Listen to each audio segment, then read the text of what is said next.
राधे राधे भक्तों।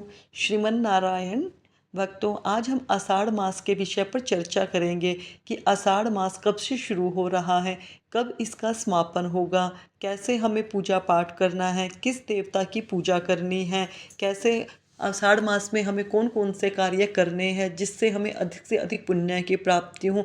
ऐसे कौन से कार्य हैं जो इस महीने में वर्जित होते हैं, जिन कार्यों को हमें नहीं करना चाहिए।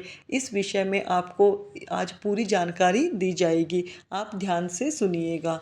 भक्तों, जो आषाढ़ मास है वो 12 जून से शुरू हो रहा है। पूर्णिमा तिथि है, दोपहर बाद एकम तिथि प्रारंभ हो जाएगी। जैसे कि 11 जून को दोपहर 1:13 से आषाढ़ मास के कृष्ण पक्ष की प्रतिपदा तिथि प्रारंभ हो रही है। वो 12 जून को दोपहर 2:28 पर समाप्त होगी। इसलिए आषाढ़ मास का प्रारंभ 12 जून से होगा और 10 जुलाई को इसका समापन होगा। भक्तों, आषाढ़ मास में हमें कौन कौन से कार्य करने हैं और कौन से कार्य नहीं करने हैं। आषाढ़ मास का जो पूजन में हरि का पूजन उत्तम माना गया है। हमें विशेष रूप से भगवान नारायण की पूजा करनी चाहिए। हिंदू धर्म में हर मास का अपना अपना महत्व होता है। हर महीना किसी न किसी देवता को या देवी को समर्पित होता है। हिंदू कैलेंडर का चौथा महीना आषाढ़ होता है। यह ज्येष्ठ माह के समाप्त होने के साथ ही शुरू हो जाता है। इस साल आषाढ़ का महीना बुधवार से शुरू हो रहा है। भगवान विष्णु को समर्पित है आषाढ़ का महीना। धार्मिक मान्यताओं के अनुसार आषाढ़ का महीना भगवान विष्णु को समर्पित है। इस माह भगवान विष्णु के साथ माँ लक्ष्मी, भोलेनाथ और सूर्यदेव की पूजा करने का विधान है। इस मास में आराधना करने से भक्तों के सारे कष्ट दूर हो जाते हैं। समाज में मान, सम्मान और सुख समृद्धि की प्राप्ति होती है। आषाढ़ के महीने से चतुर्मास भी प्रारंभ हो जाता है। भगवान विष्णु 4 महीने के लिए योग निद्रा में लीन हो जाते हैं। आषाढ़ मास में योगिनी एकादशी से लेकर विनायक चतुर्दशी व्रत कर रखें।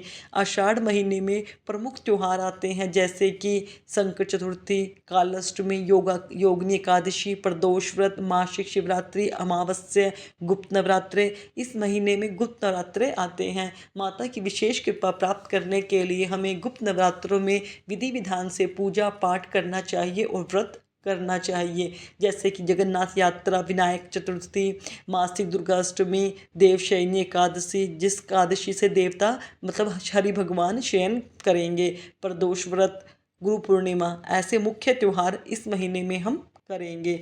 भगवान आषाढ़ मास में क्या करें और क्या ना करें। आषाढ़ मास में भगवान विष्णु, माँ लक्ष्मी, भोलेनाथ, माता पार्वती और सूर्य देव की पूजा करनी चाहिए। इस महीने में हमें सुबह ब्रह्म मुहूर्त में उठकर या सूर्य उदय से पहले उठकर हमें भगवान सूर्य नारायण को जल अर्पित करना चाहिए। भगवान सूर्य नारायण को जल अर्पित करने से भगवान अपनी असीम कृपा हम पर बरसाते हैं।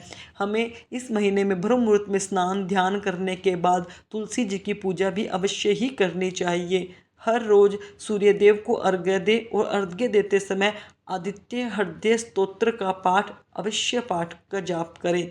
आषाढ़ मास में दान, यज्ञ, व्रत, देव पूजा, पितृ पूजा करें।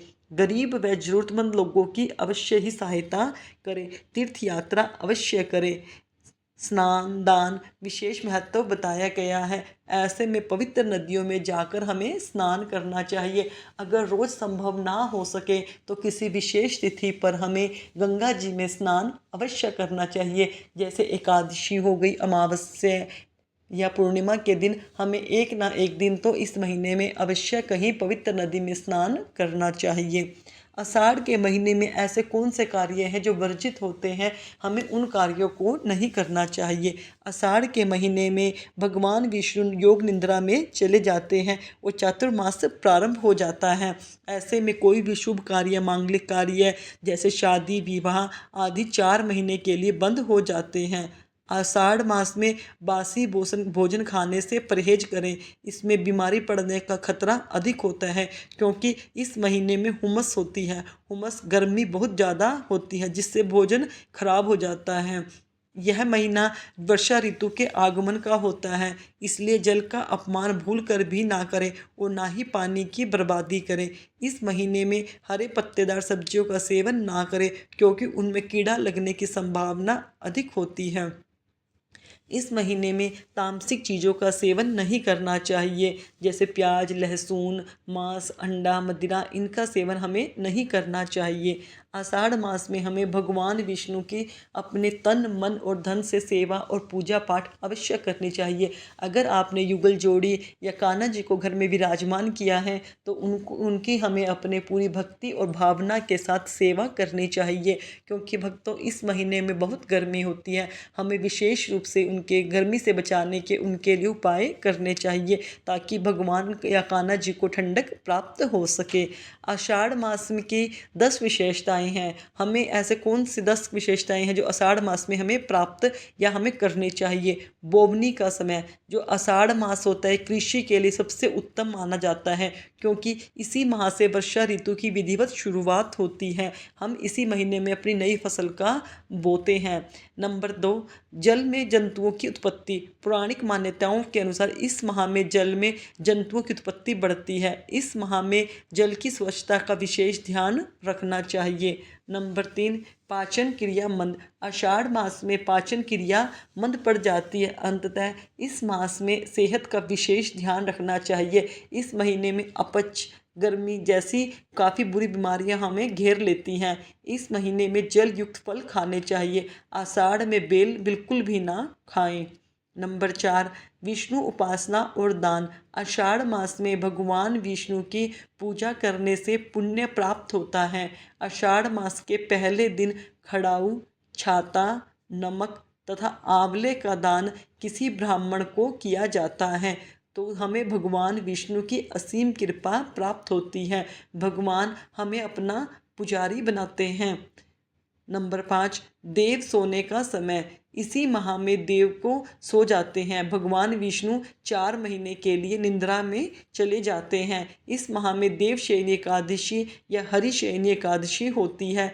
इसी दिन से सभी तरह के मांगलिक और शुभ कार्य बंद कर दिए जाते हैं। 4 महीने तक हम कोई भी शुभ कार्य नहीं करते। नंबर 6, चातुर्मास का माह। आषाढ़ मास से ही चातुर्मास प्रारंभ होता है। चातुर्य मास 4 महीने की अवधि होती है, जो आषाढ़ मास शुक्ल पक्ष की एकादशी से प्रारंभ होकर कार्तिक शुक्ल एकादशी तक चलता है। इस अवधि में यात्राएं रोककर संत समाज एक ही स्थान पर रहकर व्रत, ध्यान और तप करते हैं। नंबर 7, कामना पूर्ति का माह। इस महीने को कामना पूर्ति का महीना भी कहा जाता है। आषाढ़ मास की पूर्णिमा को गुरु पूर्णिमा का महान उत्सव भी किया जाता है। वर्ष के इसी मास में अधिकांश यज्ञ करने का प्रावधान शास्त्रों में बताया गया है। नंबर 8, गुप्त नवरात्रि। वर्ष में 4 नवरात्रि आती है: माघ, चैत्र, आषाढ़ और अश्विन। चैत्र माह की नवरात्रि को बड़ी या बसंत नवरात्रि और अश्विनी माह की नवरात्रि को छोटी या शरदीय नवरात्रि कहते हैं। दोनों के बीच में 6 माह की दूरी होती है। बाकी बचे 2 आषाढ़ और माघ मास के गुप्त नवरात्रे। इन्हें गुप्त कहते हैं क्योंकि गुप्त रूप से होते हैं। आषाढ़ मास में तंत्र और शक्ति उपासना के लिए गुप्त नवरात्रे होते हैं। नंबर 9, मंगल और सूर्य की पूजा। इस माह में विष्णु जी के साथ ही जल के देवता की उपासना करें और धन की प्राप्ति के सरल हो जाती है। मंगल एवं सूर्य की उपासना से ऊर्जा का स्तर बना रहता है। इसके अलावा देवी की उपासना भी शुभ फल देती है। नंबर 10, गुरु पूर्णिमा का महत्व। आषाढ़ मास की पूर्णिमा तिथि को बहुत ही खास माना जाता है।